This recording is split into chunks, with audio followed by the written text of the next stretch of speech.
Today, on a Hamster and Gretel episode of the Danville discussion.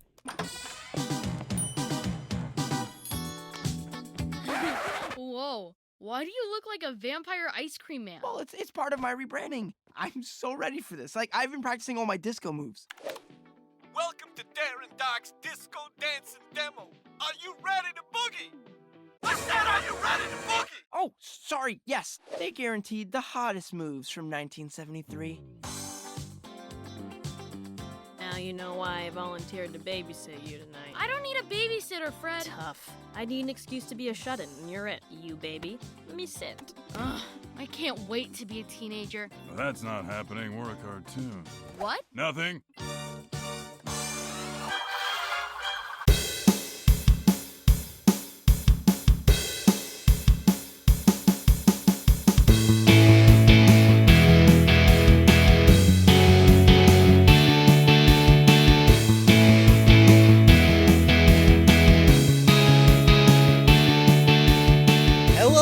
And welcome to the Danville Discussion, a podcast about all things related to Phineas and Ferb and beyond. I'm your host, Caleb Dirksen, and some of you may know me from my YouTube channel of the same name, which features some web series related to animation like Caleb Reviews. If this is your first visit with the Danville Discussion, well, let me just say that the title explains it all. Okay, you see, this is a podcast, and it's also about shows set in the Dan Povenmire universe, or you can call it the Dan Swampy universe, or even the Dwampyverse. That is why it's called the Danville Discussion. But to go into more detail, I go through each episode of either Phineas and Ferb or Hamster and Gretel, and I analyze all the cultural or in-universe references, some fun facts, and everything else about the episode, and then finally I will end things off by giving each episode a roller coaster rating. Okay, so for this episode, I'm going to go into episode 6 of Hamster and Gretel, which has the segments Saturday Homecoming Fever and Dr. Eelgood. If you would like to check out more episodes of the Danville Discussion, then jump over to podcasters.spotify.com/show/pod/Caleb-Dirksen, and then it'll take you directly to the Danville Discussion website on Spotify for podcasters. You can also share your feedback or ask some questions you may have about this episode by emailing us at danvillediscussion@gmail.com with the series and episode title in the subject line. Now, starting things off, I should just give you another news update. Now, the previous times I was talking about the Phineas and Ferb revival, I mentioned that I wasn't sure whether it would be on Disney Channel, Disney Plus, or even both. But now it's official, this revival will in fact be on Disney Channel in addition to Disney Plus.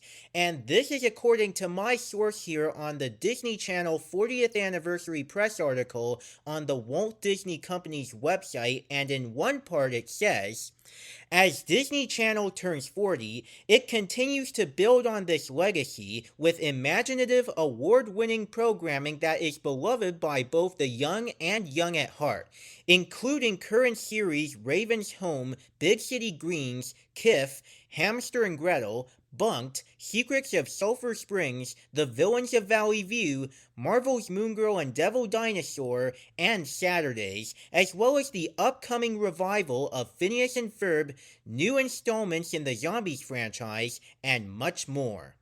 So that's what it's confirming, and honestly, this is a huge W, especially for those in the US without Disney Plus. Not only was Phineas and Ferb built for Disney Channel, but it's also a benefit to have it as both a cable original and a streaming original.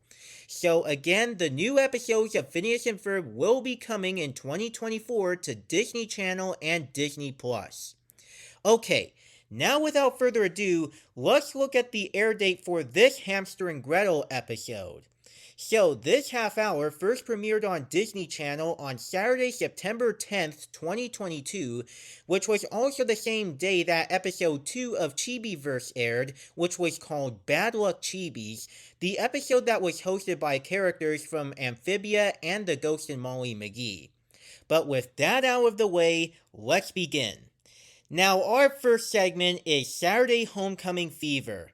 And Saturday Homecoming Fever was written by Amanda Domenech, storyboarded by Heather Gregerson, Alan Delmar Oka, and Eddie Pittman, and directed by Amber Tornquist Hollinger. The episode begins at school, where Kevin talks to Fred about refranchising due to his reputation as who other people call Minivan Kid, including the tech club, the cheerleaders, the drama club, the mimes, which is strange seeing mimes in school, even the cafeteria, while Fred has been receiving unwanted attention and popularity after going undercover as a cheerleader, which mentions the events of Cheer Cheer Bang Bang. When Fred and another student, Hunter Campbell, abstained their nominations as Homecoming Queen and King respectively, as announced by Principal Funderburk, Kevin sees this as a chance to improve his reputation. On the night of the homecoming dance, however, FistPuncher and the Destructress, whose previous appearance was in superhero sibling rivalry, succeed in breaking out of prison, and they decide to go to the homecoming dance to wreak havoc on the school. Back at home, Kevin appears in a disco outfit, and the purpose of it is to rebrand himself, having learned all the disco moves from an internet video with Darren Dark, voiced by Eric Bauza. Then it transitions to the homecoming dance, with the first hero transition showing Kevin in his disco attire, and Kevin tries to maintain his motivation, feeling positive that he'll no longer be called Minivan Kid, as Hiromi shows up to ask Kevin for a dance, to which he agrees. But just as Kevin is getting the hang of it, it turns into a slow dance, and Kevin worriedly claims to Hiromi that the polyester is making him thirsty, and then goes to get some punch.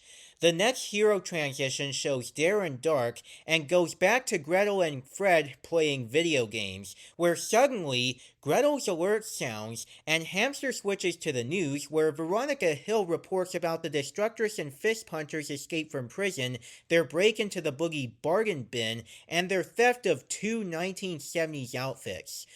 Our city's thriving costume industry was thrown into turmoil today when two escaped villains broke into the Boogie Bargain bin and stole two 1970s outfits. We don't know where they're going, but clearly they're planning something funky.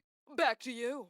Upon learning this news, Fred, Hamster, and Gretel come up with a plan to go undercover and stop the villains, which leads into the hero transition of Gretel in a disco ball disguise, and she's spinning around as it's zooming in and out, going back to the homecoming dance, and that was very unique to me. There, the villain twins come in their disco disguises, and when they begin creating chaos, Kevin confronts the twins and alongside Hiromi challenges them to a dance battle. During the dance battle, Fred and Hamster appear in 1970s disguises with Gretel in the disco ball suit, and the latter flies up to the ceiling and floats and spins over the gym, with Hamster shining a light onto her. After emerging victorious from their win, Kevin has Fred get everyone to evacuate the dance floor while Hamster and Gretel battle FistPuncher and the Destructress. They soon have the villains defeated and plot to return them to jail. Meanwhile, the dance is forced to end early due to the DJ table being destroyed, but after the last hero transition with Hamster and Fred in their disco disguises, Kevin arrives in the minivan and provides music for the dance goers, much to their delight. It all leads to Principal Funderburk instead crowning Sheila and Varric because they made all that money for the school's bake sale last week, and then we see the alien shining some lights down, and one of the aliens says that it's using up a lot of power, and the Dan Povenmire alien mocks her, thus ending Saturday Homecoming Fever. You know, flashing those lights is using up a lot of power. You know, flashing those lights is using a lot. That's what you sound like right now. For the references, the obvious cultural reference I found was in the title, since it's a parody of the 1977 film Saturday Night Fever, which also involves disco. Plus, Kevin's disco outfit is also a reference to the outfit that Tony Manero wears in the movie. I also saw that the moment before Kevin first shows up in his disco outfit, Hamster Gretel and Fred are playing a fighting game similar to Super Smash Bros. Because I saw the health meters and the special weapons, and the characters they're playing as are parodies of some Nintendo characters, including what appears to resemble a plant-type Pokemon, but I don't know what, and the other two are respective parodies of Bowser from the Mario games and Link from the Zelda games. Their names are Sir Scallion IV, Tank Guy, and Shorty McSword, respectively. And for in-universe references, when Hunter Campbell chooses Pamela Bryan for the homecoming dance, that romantic piece of music I heard sounded familiar, and it was actually recycled from Milo Murphy's Law in the episode The Wilder West, when Zack is in love with Jackie as she's flipping her hair. I recognize that. I also abdicate my crown, for I am in love with a commoner, Pamela Bryan. Oh, Hunter, you're giving up your crown for me? Yeah, we, already hit our danger quota, right, Zach? I wasn't saying that. Why would I say that? Now here's some more handy tools out of my big toolbox of Saturday Homecoming Fever supplies.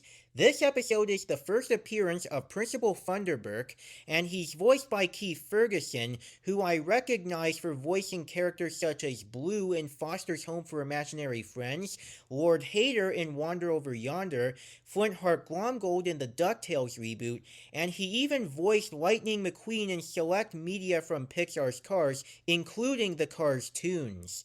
This episode reveals that Fred's last name is Grant, as in Grant Gomez, because Fred is Kevin's cousin, and Hiromi's last name is Tanaka, so their full names are Fred or Winifred Grant and Hiromi Tanaka respectively. And this was the first instance of a new running gag in the show, the imaginary floating head, and for this episode it's Darren Dark. Also, near the end of the episode, that black cheerleader that had a bushy afro who was wearing disco clothes at the homecoming dance, when she gets crowned alongside Varric, the episode reveals her to be named Sheila. She was previously unnamed in both Close Shave and Cheer Cheer Bang Bang, but here, it turns out her actual name is Sheila.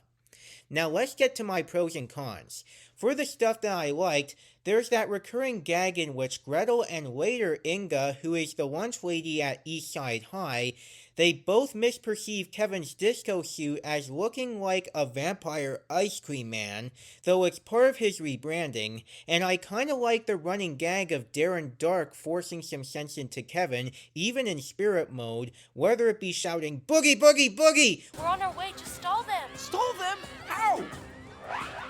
When in doubt, boogie, boogie, boogie! That's actually helpful. Thanks. Or not doing anything like that for slow dancing. Oh no, it's slow dance! Darren Dark, what do I do? Slow dancing is easy. So easy I don't even yell about it. Next is the news report, and the one thing I found funny about that is when Veronica discusses about the whereabouts of the Destructress and FistPuncher, and then she states that they're clearly planning something funky, in reference to disco funk, and then there's this visual gag where FistPuncher throws a tray of nachos at a student's head, and with the disco aspect, the hamburger meat in the nacho tray makes it look like he's wearing an afro hairstyle, and I thought that was a bit funny. And the next thing I liked, Kevin is there stating that the villain twins lost, and that it's time for them both to leave, and then the Destructress sarcastically gets the idea to leave, but then she continues, "We'll leave you in pieces," and FistPuncher says, "broken pieces," and the Destructress frustratedly says it's implied since that's what a piece is. Pieces are broken. That was a good joke from them. Wow, we lost. And I guess it's time for you two to leave. Oh, yeah, we'll leave. You in pieces. Broken pieces. Ugh, that's implied. That's what a piece is. Whatever.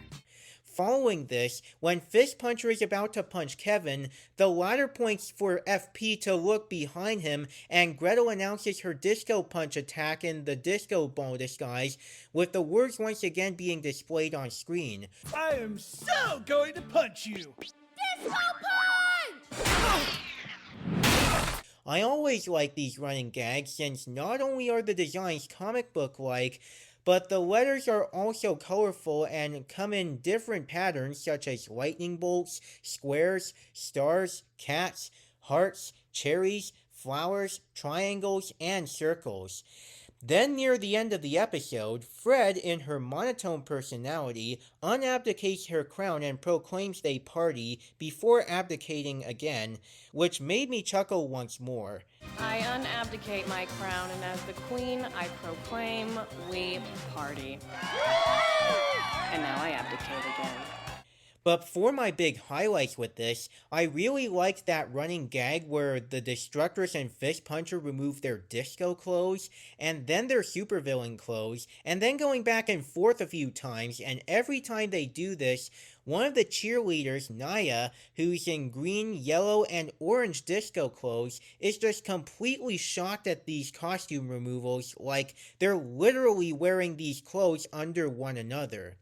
My next highlight was that the dance battle song was very catchy with a hint of disco, as Kevin and Hiromi are facing the Destructress and FistPuncher, and it's even on the soundtrack album of the show. Plus, I love the Kevin and Hiromi dynamic as usual, and I love seeing their chemistry build up even more. Just shake whatever body parts you think is most effective.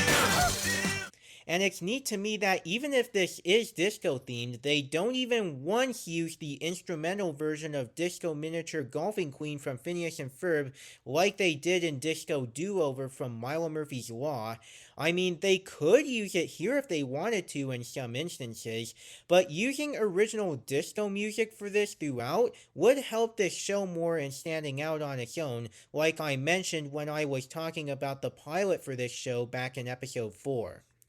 Also, I found it hilarious when FistPuncher was fighting the disco ball and he claimed that it was haunted, even though in reality it was Gretel in disguise, and for my favorite moment in this episode, I got a huge laugh out of Hamster's first line in the episode, where Gretel, in response to Fred being Gretel's babysitter, frustratedly says that she can't wait to be a teenager, and then Hamster breaks the fourth wall by saying, "Well, that's not happening, we're a cartoon." What's even funny about this is that a lot of cartoon series have characters that stay the same age for several years, with only the technology evolving over time. Looney Tunes, SpongeBob SquarePants, The Simpsons, Futurama, Bob's Burgers, just to name a few. And even in a subject like this, Phineas and Ferb is one of those now, because the characters are the same age throughout the original summer, but with how the franchise has gone for a long time, the show started off with flip phones and CRT televisions because those were still the norm in the 2000s, and leading up to Candace Against the Universe, the flip phones are now today's touchscreen smartphones, such as Vanessa posting her photos through an Instagram parody. Now on to the animation. This episode was animated entirely by Snipple Animation Studios, as obvious by what I was looking at, and while I do have my critiques regarding Snipple's parts, it does look okay for the most part. I probably won't mention my pros and cons with the animation in Hamster and Gretel as much each time starting now, in case that gets too repetitive and you probably might know most of them already, so I'm just gonna go over the other things that I like or dislike about it.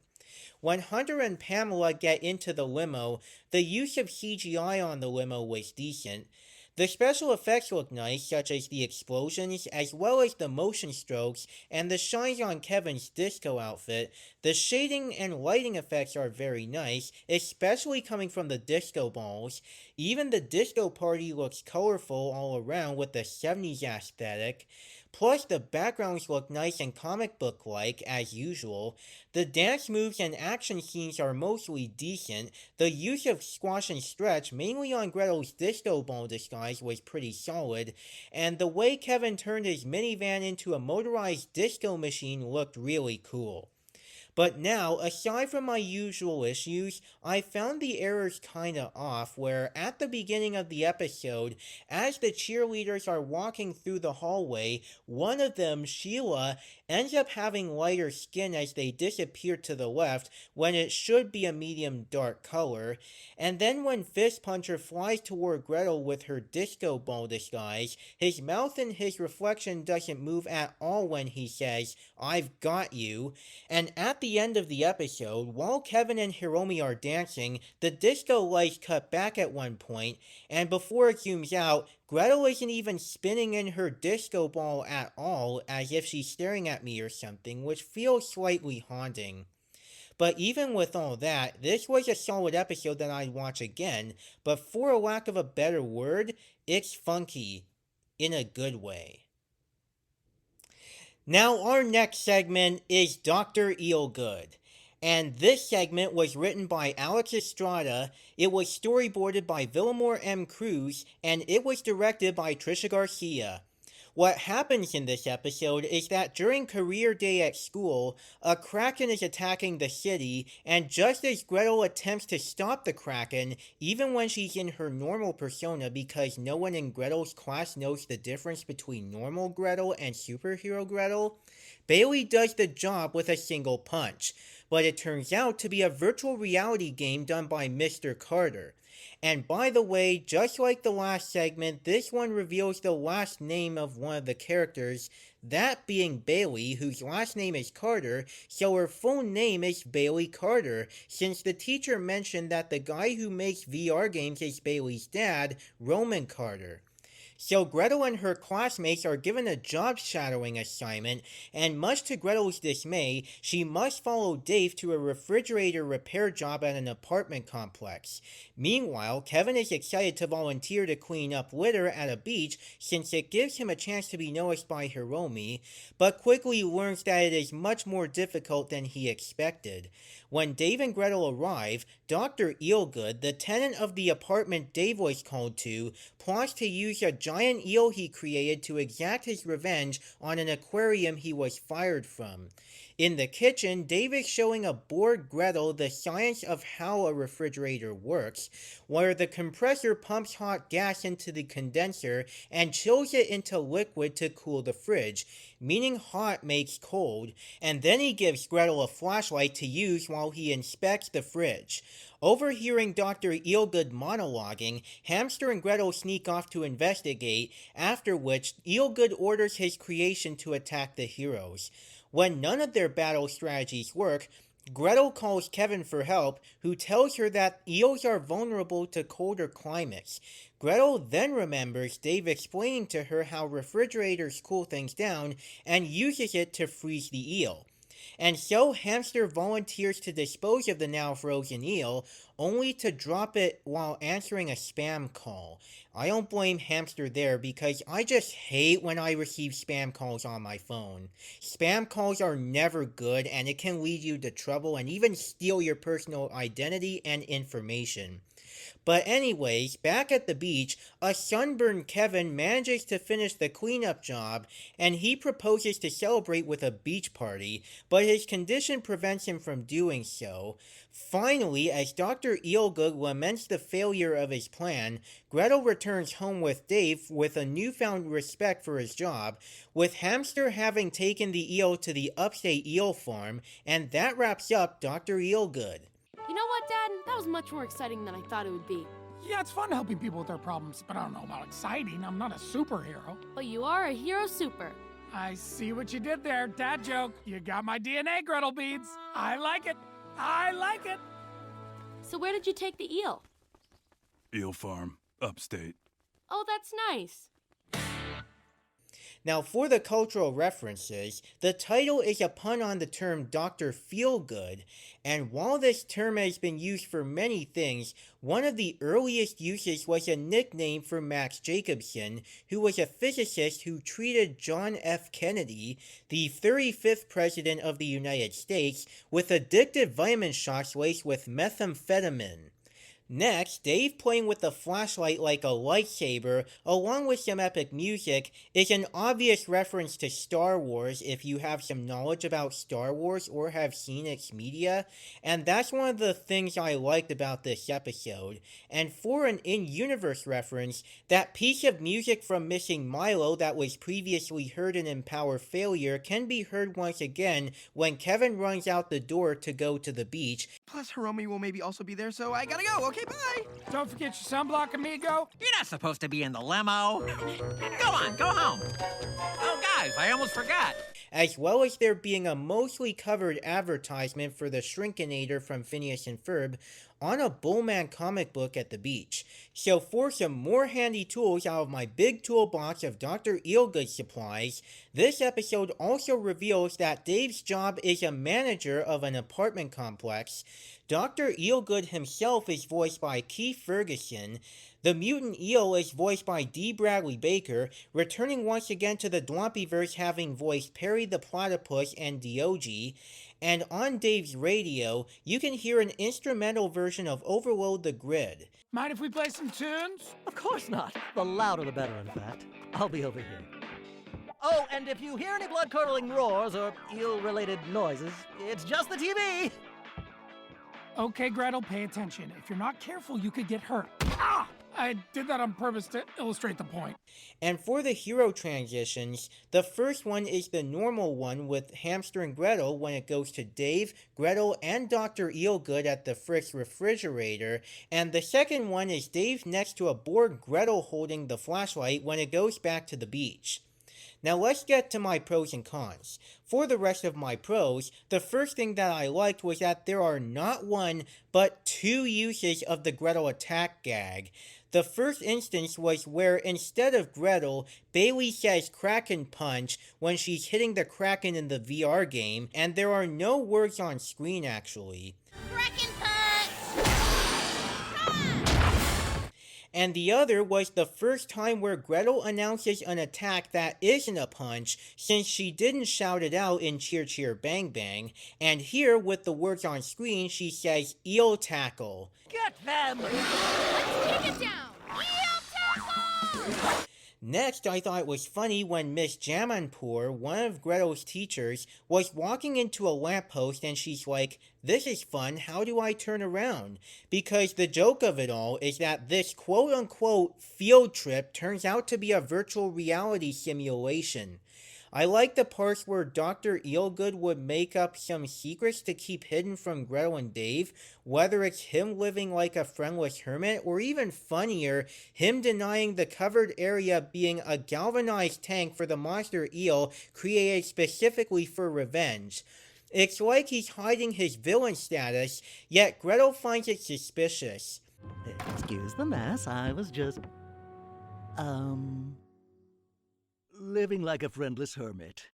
No worries, this is Gretel, my daughter. She's shadowing me today. All right, well, the fridge is right over... What's that? Well, it's definitely not a galvanized tank with a monster eel created specifically for revenge! Oh, good, because that would be a violation of your rental agreement. Also, no waterbeds. But following this, I chuckle when Dave would warn Gretel for safety with the refrigerator, and then he hits his head under the freezer door, and he explains that he did that on purpose to illustrate the point. Plus, after Gretel moves the flashlight a little to the left, Dave says that this baby will purr, and then he says that babies don't purr, but baby cats do. They're called kittens. The irony of the whole joke is that the baby he's referring to is the fridge, and by purr he means running smoothly, so the fridge will run smoothly. But still, that was a good joke. Gotta Clean Up the Beach, the song that plays when Kevin is cleaning the beach, was pretty nice. Gonna clean up the beach, clean up the beach, beautify this little corner of the world. Clean up the beach. I'm doing something good for the environment, but I may also impress a girl. Plus, after Dr. Eelgood summons the mutant eel, Dave hears the noise going on outside, thinking it's the TV and that Dr. Eelgood turned the volume up high, but like Gretel, Hamster apparently knows better than Dave because both Hamster and Gretel have to keep their superhero identities a secret from even Gretel's parents, and Hamster says that he didn't see a TV in there, and I kinda chuckled at Dave's reaction before that. Rise, my homemade abomination. Rise and take revenge on the municipal aquarium that dared to fire Dr. Eelgood! Man, that TV is loud. I didn't see a TV in there. We gotta investigate. Now let's get on to my other highlights, when Dave wonders if there are any questions from everyone else in Gretel's classroom. There's a sound of crickets chirping, but it turns out to be a cricket farm that Mr. Ricket and his son are displaying for their talk, and I thought that was a great visual gag. Then when it jumps to the first scene at the beach, I love this gag when the volunteer leader announced she would get all the high school students to get all the trash from their position to the horizon, and then she finishes off her sentence, in both directions, and Kevin is just there shocked at that, with Fred replying that technically they can never actually get to the horizon since the horizon is spreading across. Okay, kids, our goal is to get all the trash from here to the horizon. In both directions. You know, technically you can never actually get to the horizon. But then comes my favorite part of this episode, which is the gag with Dave's floating ghost head, aka the floating dad head. Essentially, while talking to Kevin through her communicator, Gretel wonders what Dave said earlier, and Dave's ghost head says cat babies are called kittens, but Gretel wants what he said before that, which was hot makes cold, you just need the right tool. And Kevin wonders who she's talking to, with Gretel explaining about the floating dad head before hanging up, and then Kevin witnesses the floating dad head, who tells Kevin, don't forget your sunblock, amigo, and then after Kevin realizes he forgot the sunblock, the floating head takes off, saying his work here is done. Wait, what did Dad say earlier? Cat babies are called kittens. No, before that. Hot makes cold. You just need the right tool. Of course! Hot makes cold! Who are you talking to? Floating dad head, bye! Floating dad head? Don't forget your sunblock, amigo. Oh, right. I get it. And I forgot the sunblock. My work here is done. But other things that I liked are that, in general, the father-daughter relationship between Dave and Gretel was very solid, as Dave is shown being a good father to Gretel by showing her how a fridge works and how he fixes it, as well as getting Gretel's assistance with the tools, and the ending where Gretel says that Dave may not be a superhero, but he is a hero super. Even that scene where Dave is only focusing on the fridge and not looking at Hamster and Gretel while they're in their superhero alter egos when he asks Gretel for the pliers was very nice. Hon, can you pass me the pliers? These are slip joint. I meant the needle nose. Thanks. And keep that light up. You're doing great. And Kevin's moments at the beach were good, including his flirtations with Hiromi, and that part when he does his dance after cleaning the beach, only to hurt in pain after forgetting the sunblock. Plus, in general, Dr. Eelgood is a pretty interesting villain with his eccentric genius personality who got fired from the aquarium for embezzling sea lion research funds, meaning he committed research fraud, and a mutant that was created using the DNA of the most powerful eels in the world, a mutant that he refers to as the ideal eel, which was also a funny use of rhyming words to me. Yeah, we had no idea about any vengeance scheme, but we do now, and we're here to stop you from taking vengeance on the... what was it, local aquarium? Yes, my creation was made from the DNA of the most powerful eels in the world. It is the ideal eel. Really? Can it talk? No. Fetch? No. Sit? Sit? It doesn't have legs. doesn't seem very ideal. And the animation here is a bit of an improvement since this was done by both Snipple Animation Studios and Synergy Animation. Of course, you already know some of my points, such as Snipple having thicker line art and more rigged movements, while Synergy has thinner outlines and more hand-drawn touches to it, and Synergy does look better.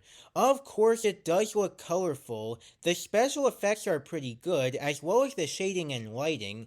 The textures on the eel tackle text are vibrant with different objects. The motion blurs when the characters move rapidly are nice, and the action scenes with the mutant eel are arguably the best part of the visuals for me. But besides my other nitpicks, sometimes Snipple's animation can get a bit choppy, and when Dr. Eelgood rose above the ring of the tank the first time, it was obviously pan-tweened, which isn't bad, but it would have looked a bit less jarring if the rising didn't slow down when stopping. But this was overall an enjoyable episode, and it was nice seeing Dave being a good father to Gretel. It's an episode with plenty of heart. And finally, let us end things off with our roller coaster rating.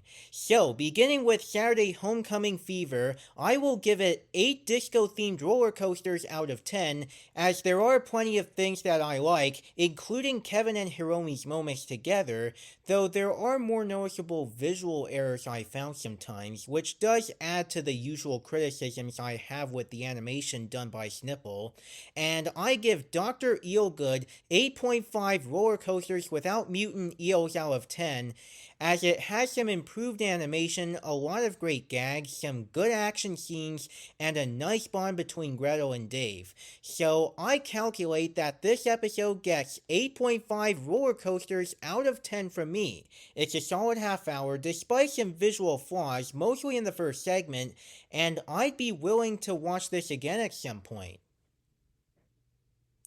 Alright, now let's get into the results from last episode's poll. Reporter, I summon you.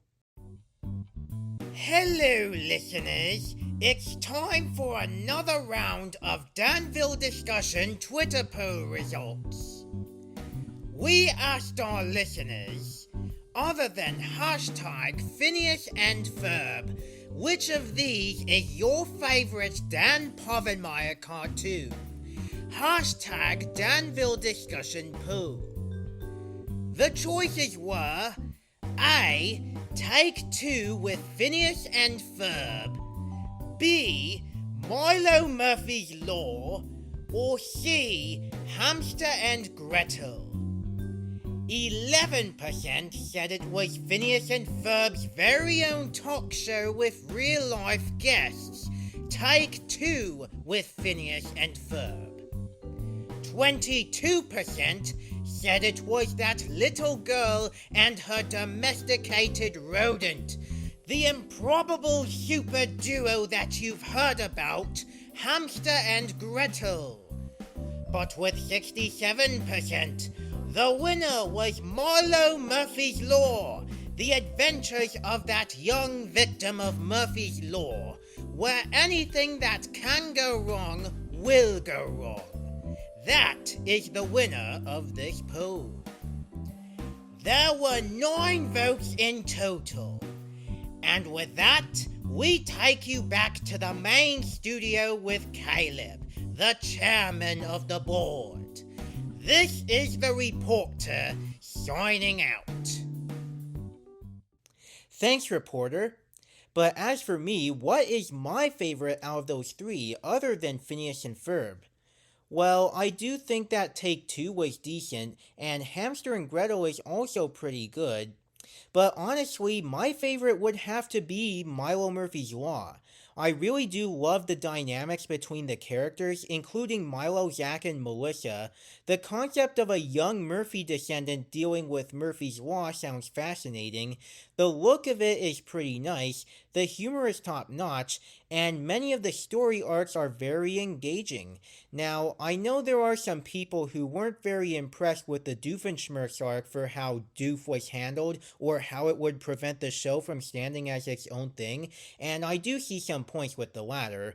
but I still think it was probably the best way to develop his character even further, and the best way to handle Doofenshmirtz being a good guy since Last Day of Summer.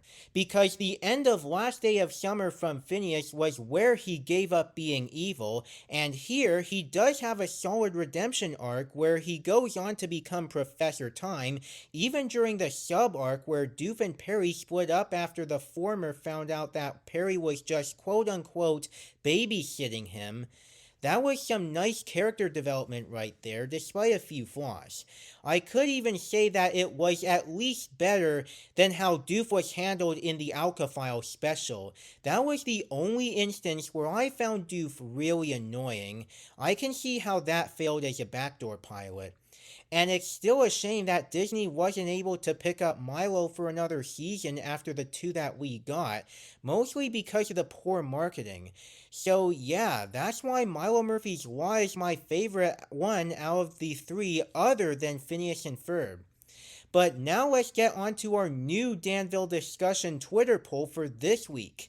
And for right now, since I can't think of another Hamster and Gretel related question at this time, as I'm only 6 episodes into reviewing the show, I'm gonna get back to Phineas and Ferb for this one, and our listeners will be asked, who is your favorite supporting character from hashtag Phineas and Ferb in a minor role? Hashtag Danville discussion poll. And when I say minor role, I mean the characters that don't make as many appearances as the regular characters. And for my choices we have A. Jenny Brown, B. Django Brown, C. Mindy, or D. Marty the Rabbit Boy and his musical blender. Those are pretty much my best choices for now, since I've only reviewed 8 episodes of Phineas, and I could barely think of anyone else who appeared in any of those 8 episodes that would make a few more or less than 16 appearances later on. So all you have to do to vote is go to Twitter and search for my alternate page at Caleb the PNF Guy or hashtag Danville Discussion Poll, and then you can make your voice heard as long as Elon Musk doesn't actually screw things up in polls for unverified users. Seriously, I could literally plaster my face onto Nelson Muntz from The Simpsons and laugh at Musk and those who unironically buy their Twitter verification from him. But anyways, just go to Twitter and vote for your favorite minor supporting character from Phineas and Ferb. And that is all that I've got to talk about this week, so thank you guys so much for listening to this episode of the Danville Discussion. As for me, you can find me on my Facebook page at Real Caleb Dirksen, on my Twitter, Tumblr, and TikTok pages at Caleb Dirksen2 with the number 2 at the end and it all in lowercase, on my alternate Twitter page at Caleb the PNF Guy, on my Instagram pages at Caleb.Dirksen for my main page or at Caleb Flynn Fletcher for my alternate page, and on my DeviantArt page at Caleb Dirksen20. You can also find me on Discord by entering the username Caleb Dirksen, that's a 2-word username, and then the code number 4600. And if you go to the invite link in the description below, it'll also invite you to my Discord server so that you can talk with me about anything, including this podcast or my other content. You can also find me on my YouTube, just search for Caleb Dirksen and look for the icon of me as a soldier. And if you want to support my work and get some great rewards at once, which includes getting access to my content before anyone else, including my videos, my podcast episodes, everything, then you can become a patron at patreon.com/Caleb Dirksen. Your support would be just great. As for this podcast, we are available to listen on Apple Podcasts, Stitcher, Amazon Music, Audible, Good Pods, Google Podcasts, Spotify, and the link on iHeartRadio is www.iheart.com/podcast/997-10607. So go there and it should take you to the official Danville discussion page on iHeartRadio, and then you can subscribe over there.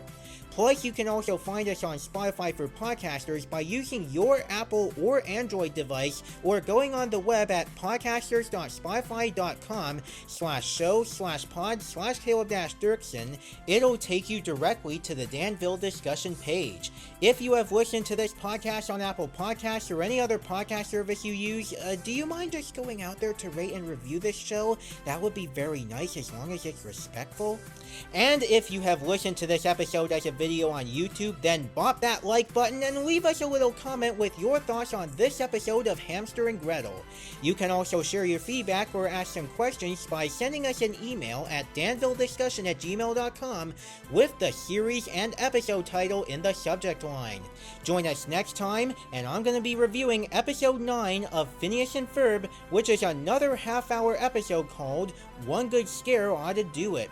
Tune in next time for the newest episode of the Danville discussion with all things related to Phineas and Ferb and beyond. And on that note, thank you once again for listening, and until next time, this is Caleb, over and out.